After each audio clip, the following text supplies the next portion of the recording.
Hello there, my name is Rachel, the first time seeing my channel. I sort of review cartoon series, anime series, host shopping, computer random, and today we'll talk about South Park Stream Wars Part 2.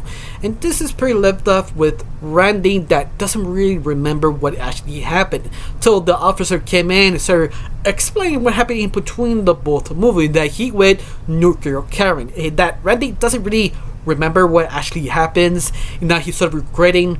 But I love it become more like an apologize to the fans. Like, yeah, we sorry we focused too much on Randy and the wheat farm, because let's face it, not a lot of people really actually care about Randy and why you focus on so much, and that's basically the fan base was sort of frustrated about that.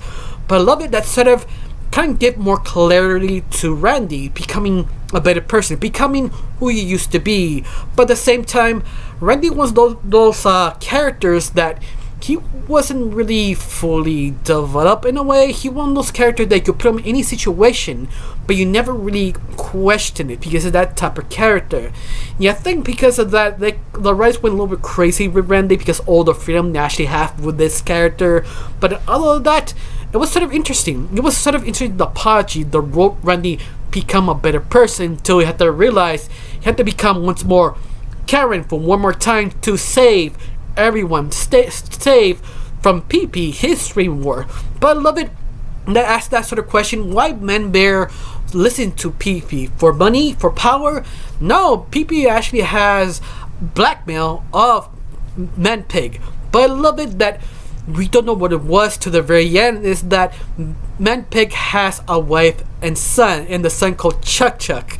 And that's sort of strange if Man Pig has a family, but at the same time it's sort of hilarious.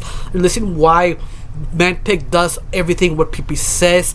So Man Pig's family got free and didn't realize that his family didn't got captured or kidnapped. Possibly that was sort of plan B, but I kind of wish they put that a little bit in the movie just to make sure to make that clarified, but then they didn't.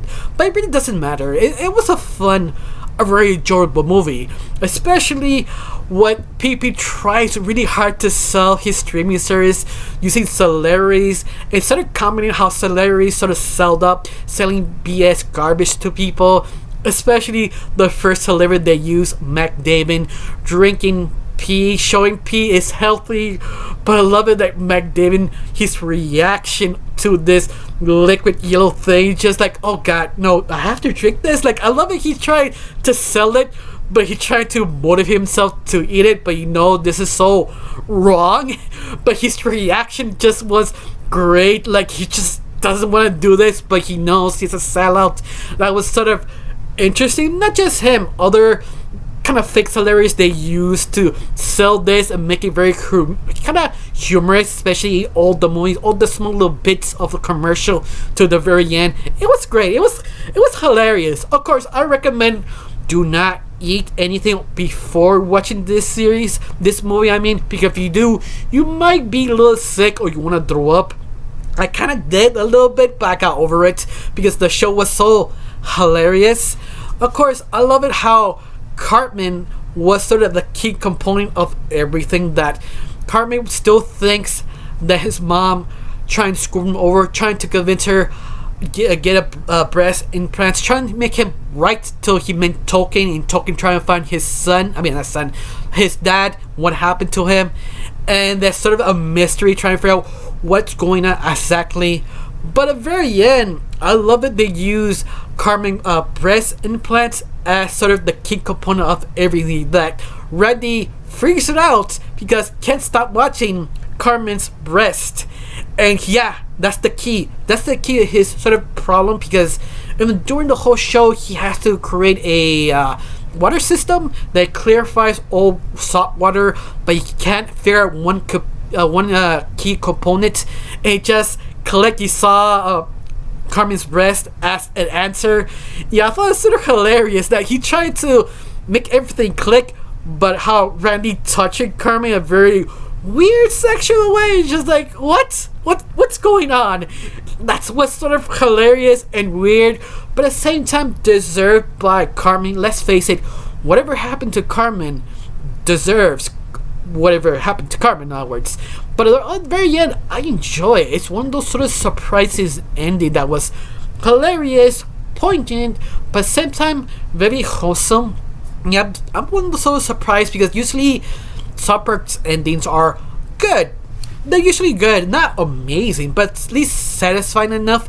But this one feels amazing ending. I don't know why. I feel this special just sort of landed so well. It's maybe because the writers apologized what they did with Randy. Sort of they are the own opinion, the messed up situation they put this character in. It's interesting. It's fascinating, especially how the detective trying to figure out what's going on exactly. Keep blaming Tompkins' father instead of doing things a detective should not do. But once more, they have this sort of way just delivering the comedy just works so well of this movie. Of course, it's South Park. South Park always have this weird, a strange way to deliver a joke that doesn't feel actually pointing their opinion of the sort of subject matter, but at the same time making fun of it. It's just how they do. It's just so fun and interesting. Of course, I do not recommend eat anything before or in between watching this special because you will throw up. Just a warning. But all that, what do you think? Do you think it's hilarious, boring, interesting? Tell me down below. Let me know. Honestly, got nothing else to say. Just thanks for watching. Don't forget to subscribe and have a wonderful day. Bye.